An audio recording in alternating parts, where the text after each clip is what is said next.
So today is Tuesday, October 17th, 2017. And this is Saturday, Sunday, Monday, fourth day of our Jataka session here at the Vermont Zen Center. And tonight we will come to the meat of the matter, as you shall see. And we will look again at classic Jataka that we've looked at a number of times, perhaps in almost every Jataka session, and that is the Jataka of the Tigress. So the story could go like this. Long ages back, before the Bodhisattva attained perfect enlightenment and became the Buddha of our world age, known as Shakyamuni, he was born into a family of wealthy Brahmins. He grew up learning the wisdom, rituals, and skills of his station. When he was grown, he was honored. Nobles felt he had the bearing of a king. The wise looked up to him as a fellow sage. Warriors and merchants saw in him the wisdom of a trusted leader. But he was also a gifted teacher, drawn to guiding others along a path of selfless generosity, which in time he decided was his true calling. Then he left the city for the forest and established a hermitage there for those seeking to enter the higher life. One day, years later, now a respected teacher, he was walking in the forest with one of his disciples. As it had not rained for weeks, the trees were bare, the grass brittle, and the stream beds dry. They heard a series of coughing roars coming from somewhere close nearby. The student said, "Master, those are the roars of a tiger, a hungry tiger. We better turn back now." But the teacher said, "Wait, those are not simply the roars of a hungry tiger. They are the roars of a starving one. Let us go on further and see if there's anything we might do to help." Reluctantly, the disciple agreed. In a short time, they came to the edge of a cliff. Looking down, they saw a starving tiger, a tigress actually, for two small cubs were trying to nurse from her. But every time they approached, the tigress roared and drove them away. She was emaciated, just skin and bones, all her ribs showing. When she looked at her cubs, her eyes narrowed and seemed to glaze over. It was clear that in her desperation, she had begun to view them, her own children, as prey, as meat. "Quick," said the Bodhisattva to his student, "run and see if you can find some food for this starving tiger. She may be driven to eat her own cubs if she doesn't have food soon. The karma from that will be terrible. I'll wait here and do what I can to stop her from harming her cubs till you return." The disciple ran off. How pitiful, the Bodhisattva thought, watching the tigers below. As he saw the tigress struggling to rise on her front legs, her hindquarters still on the ground, she tried again and again. At last, she managed to rise and, growling and drooling, tottered unsteadily toward her tiny cubs. My disciple is not going to be back with food in time to stop her now, thought the Bodhisattva. I can't just stand here and let this happen. Mind is vast, totally empty, and cannot be found. This body is the crystallization of my own past thoughts and deeds, extending back into the endless past. My deepest wish has ever been to save sentient beings. To fail to act when there is opportunity would only be cause for regret. Removing his robe, he hung it on a branch of the tree. Then, like a man diving into a lake, he put his hands together and leapt from the cliff. Startled by the sound of something crashing through the trees behind her, the tigress crouched in fear, then turned to look and saw the bloodied body of a man on the rocks at the base of the cliff. Gathering her strength, she lunged forward and began to feed. When the disciple returned, apologetic and empty-handed, he saw the teacher's robe hanging on the tree at the cliff's edge. He called the teacher's name without response. He looked down over the cliff's edge and saw the tigress feeding. With a cry, the disciple threw himself to the ground by the base of the tree and wept. Then he rose, dried his eyes, and in awe carried the robe as a sacred relic back to the hermitage where he told the tale of the teacher's sacrifice. He led the others back to the spot. They festooned the tree with garlands of flowers, and when the tigress and her cubs departed, descended the cliff, gathered the Bodhisattva's bones, and built a jeweled stupa in which to house them. The gods, too, stunned by what they'd witnessed, descended to earth where the Bodhisattva's body had been devoured and his blood shed, and covered the ground with precious incense, sandalwood powder, and heavenly perfumes. Even now the Bodhisattva's selfless deed is remembered by those very gods, and by humans too who know the tale. It will never be forgotten, even as long ages pass in which high mountains and great civilizations rise and fall, never to be heard of again. So that's a version of the Tigress Jataka that appeared in a book of mine titled Endless Path, Awakening within the Buddhist Imagination, Jataka Tales and Practice and Daily Life. I've modified it somewhat, but that's pretty much how it appeared there. So we've heard this a number of times. Let's look at it again.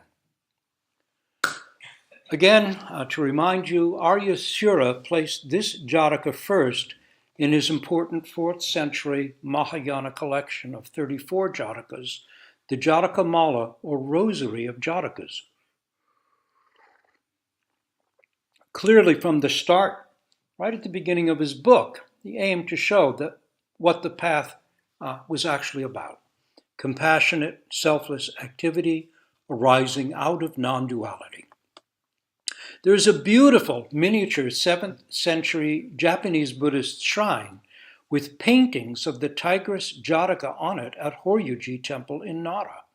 Unfortunately, the area it is in was closed when we were there on pilgrimage.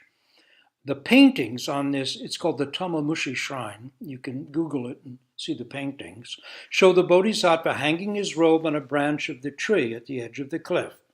And then it's a series. Below that, you see him gracefully suspended, headfirst in midair with his hands together after leaping from the cliff. And then below that, you see the tigress feeding on his body. It is very elegant and powerful. It certainly shows the impact this Jataka must have had on the Japanese Buddhist world. Like so-called clam Zen, the Tigress Jataka opens wide and shows everything, its organs, heart, and guts. The Bodhisattva, seeing another suffering, demonstrates the deepest meaning of the Buddha Dharma by responding. He does not step back and say, "How pitiful," and shed a tear and go on. He does not feel like he's above the suffering. Hotai, in the 10th ox-herding picture, enters the market with helping hands, muddied and dust-covered, with a great smile and booming laugh. And he gives stuff, does stuff, not because he's a jolly fellow like Santa Claus or has no cares. Rather, it's that he's not taking things personally. He's no longer standing in the steady drizzle of me and my.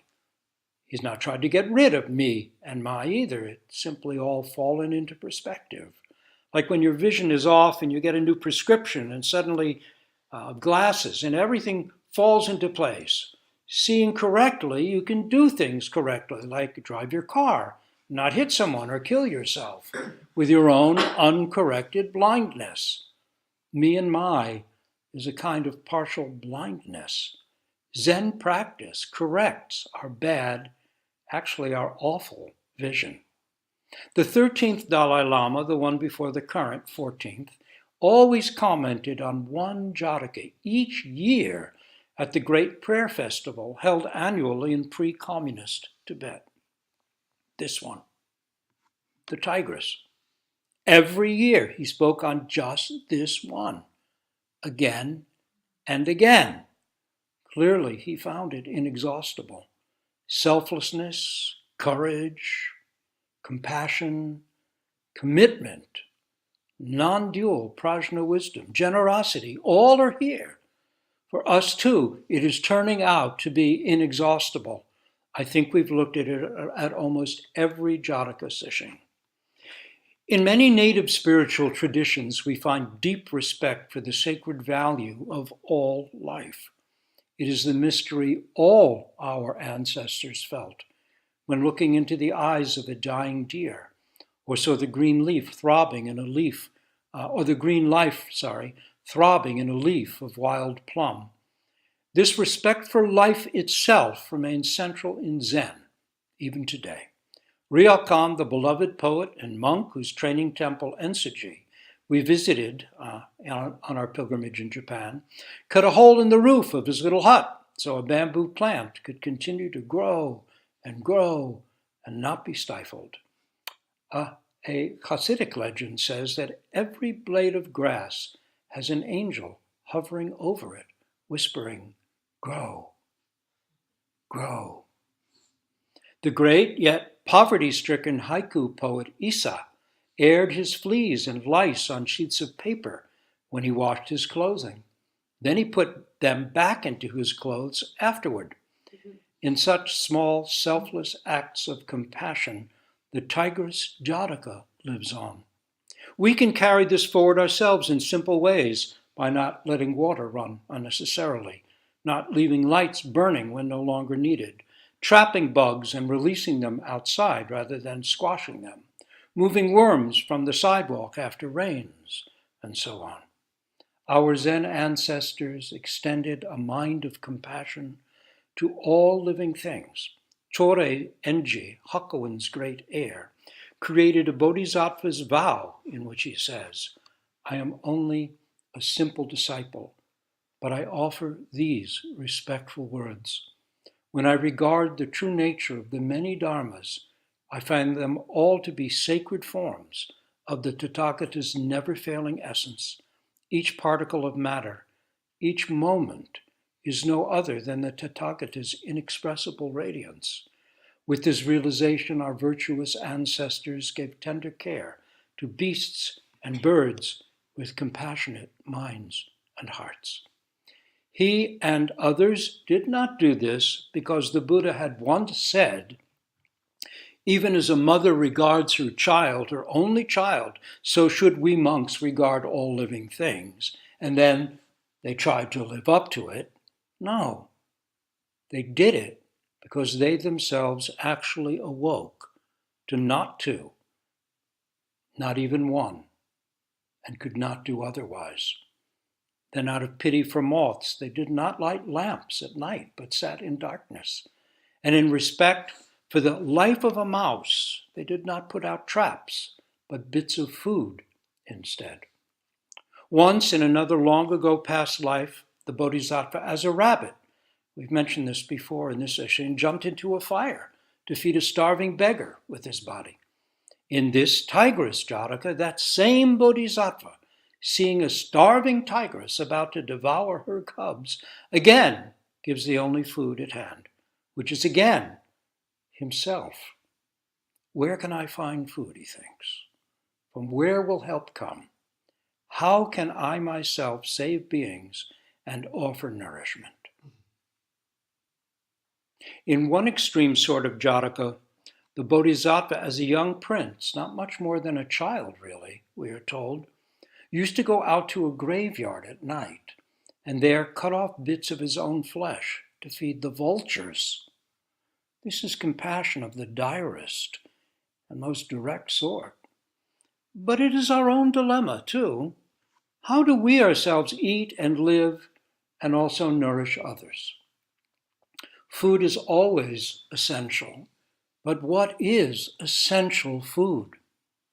An Eskimo shaman, should be Inuit really these days, an Inuit shaman said, "Our great danger is that our food consists of souls."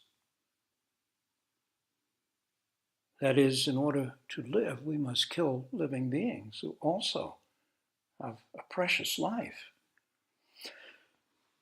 For indigenous hunting-gathering peoples especially, life poses a deep dilemma that requires constant attention and care. To live each day, we must take life, And in taking life, we run the risk of creating difficult consequences for ourselves. How can we live yet also lessen the harm our living might cause? All beings are my relations. All must be treated with care and respect. This is the foundation of the ancient practice of ahimsa, consciously choosing to live so as to cause the least possible harm. It's not that we can cause no harm. Even driving your car, you're going to smash bugs. There's no way to cause no harm. But to choose a path in life that consciously causes the least possible harm is the foundation of a very different way of living. Our behavior improves with this at the core. Prayers, ceremonies, and rituals of thanks and gratitude are generated, and hungry ghost dishes created. Interestingly, when I was spending time at Zuni Pueblo, I noticed that when I ate in someone's home, bits of dry food were put in an offering dish before the meal, and these bits of food were then dumped in the adobe fireplace and burnt, an offering to the ancestors. If such similar ceremonies or ceremonial offerings occur in both Asian tradition with hungry ghosts and Native American traditions with feeding the ancestors, we have to assume that this tradition must be very, very old, go very, very far back. Eating, of course, is the primal mystery of life. We live by gift. Even plants are conscious, as Buddhist tradition says, and modern science confirms. There are Jatakas in which the Bodhisattva is a tree spirit, the life of a tree or a plant. That's right there in the Jatakas, as well as animal life and invisible being lives and all kinds of lives. So modern science now confirms this as well. Indeed, these days there are more and more studies revealing that trees share information, that trees nurture their young, that trees care for their siblings and care for their aged, that a forest is actually a living being. Even as vegetarians, trying to cause as least harm as possible, our eating can cause harm. Climates and ecosystems are disrupted by modern agriculture, these huge farms that so much of our food comes from. Climates and ecosystems are disrupted, work is exploited, animals harmed, water polluted, air poisoned. This is just for being a vegetarian. Eating consciously, giving thanks and respect to our food, to every bite and morsel of it, and to all who brought it to us then, is the very least we can do. In the Vimalakirti Sutra, it says that in times of famine, the Bodhisattva brings food, then preaches Dharma. Food comes first. To help, we have to give what is needed. To do that, we have to recognize what's needed. And to do that, we have to be awake and present. And for that, we have to take a leap and give away our own habitual self-centeredness. Otherwise, we give what we want to give, which may be completely wrong. It may not be responding to the situation at all. The Tigress Jataka is a dramatic metaphor of this giving of self-centeredness that is the essence of our own practice realization. Sitting Zazen is giving completely, as Dogen says, for it is dropping body and mind. It is not simply sitting on a mat, not moving, while daydreaming about rearranging the living room furniture at home. It is just this count. 1, 2, 3.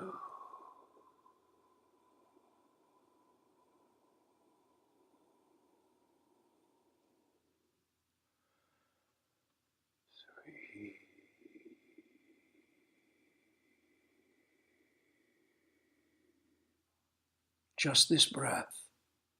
Just this koan point.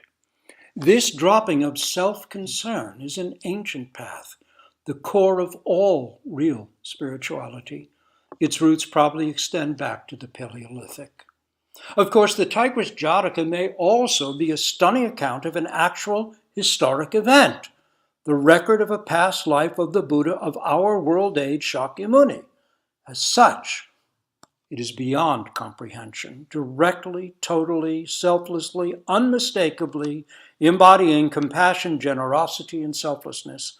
It records a purely selfless, courageous act, not even done for a friend or in a time of disaster or war when selfless deeds tend to occur. Then, under stress, the ego opens up and our selfless nature emerges like a butterfly from its cocoon. But no, this was a pure act of selfless compassion arising out of a courageous aspiration that is simultaneously a deep realization of non-duality. For in this instance, this great selfless act of literal self-giving is done, not even for a human stranger, but for the sake of a wild predator, a being that would kill and eat us if it could. This is astonishing. At some point, we all, as conscious human beings, are going to see things that will make us ask with our whole heart, how can I help?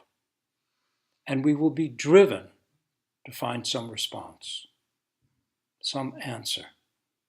To truly answer, we must know the mind that is asking, the mind that gives rise to that asking. Seeing a tiger's anguish without warding off the pain of that seeing is itself an act of compassion. Asking where is food is the action of that mind of compassion. Why did Bodhidharma come from the West? Or what is the highest, deepest meaning of the Buddha Dharma?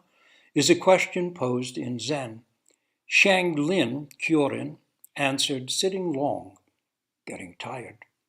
Huan Wu Engo, commenting on this in the Blue Cliff record, tells us that sitting long, getting tired, has nothing to do with sitting for a long time. Here is a nail in the wall, the grain of wood in the floor, the caw of a crow. Is anything held back?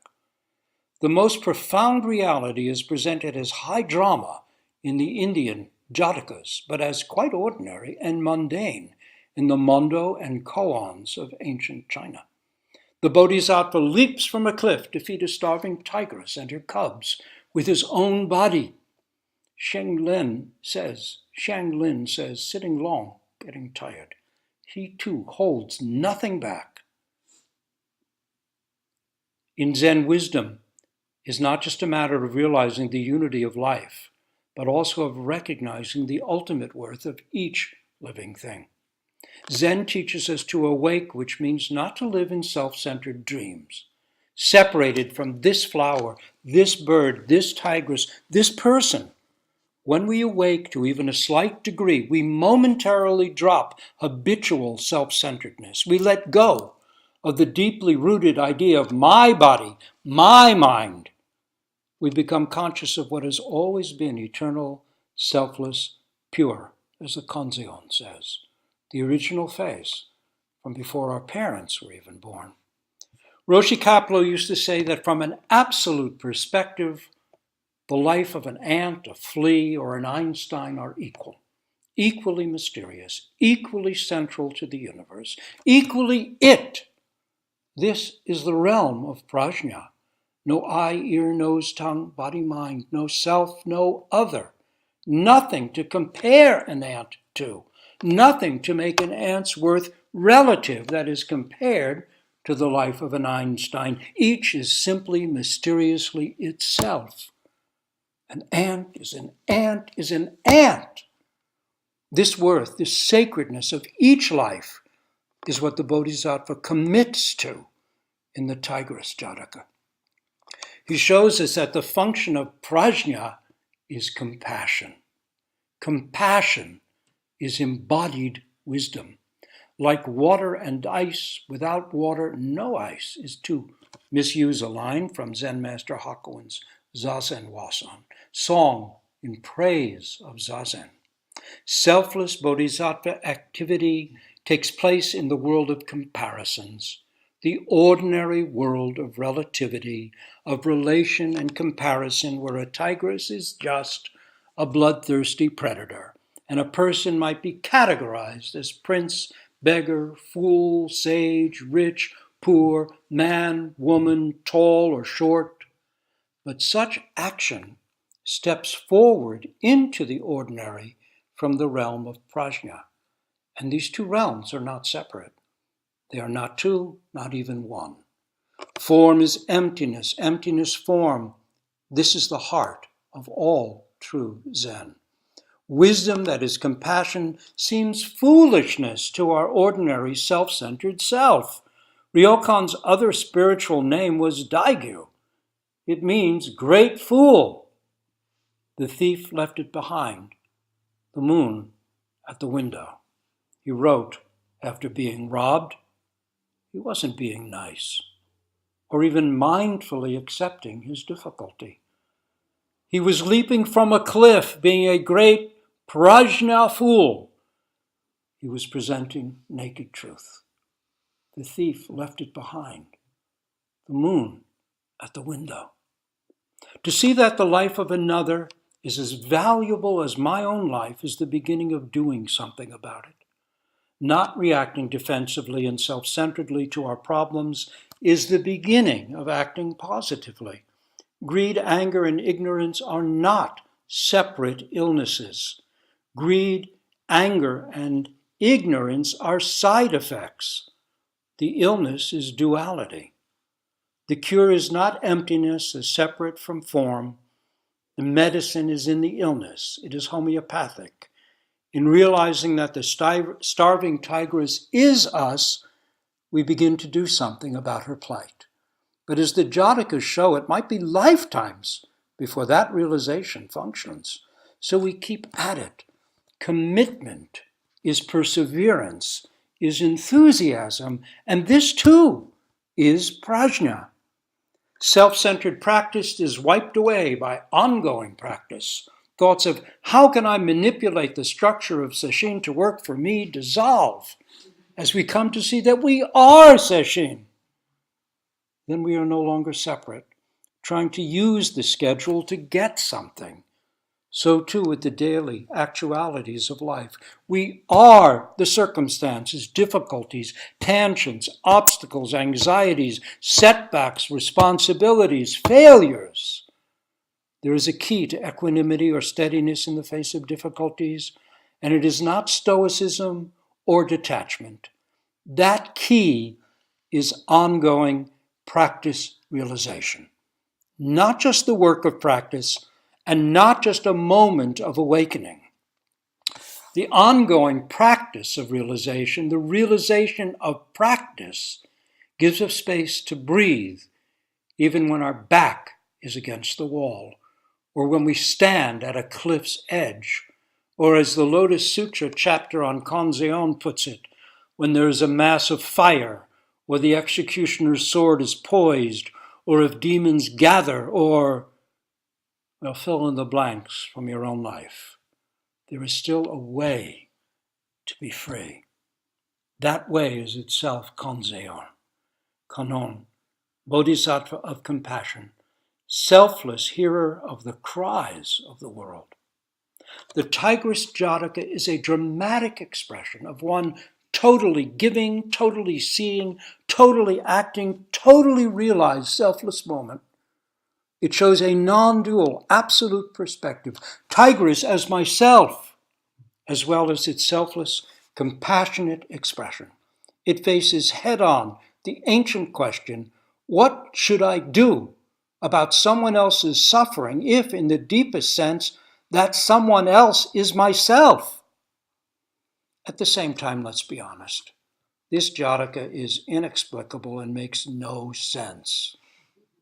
For relatively speaking, the life of a tigress is not equal to the life of a realized sage, like the Prince Mahasattva, the Bodhisattva in this Jataka.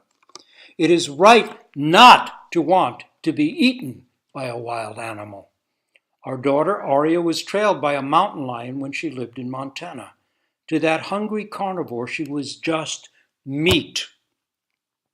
To find that we are not our cherished thoughts, hopes, aspirations, plans, but that we are, whether we mean to offer it or not, simply someone's meal, can be a very disagreeable realization. If you doubt the reality of this, just ask a mosquito. She knows. Yet there is a deep, placeless place where when we see another suffering, any creature's suffering, we just want to help.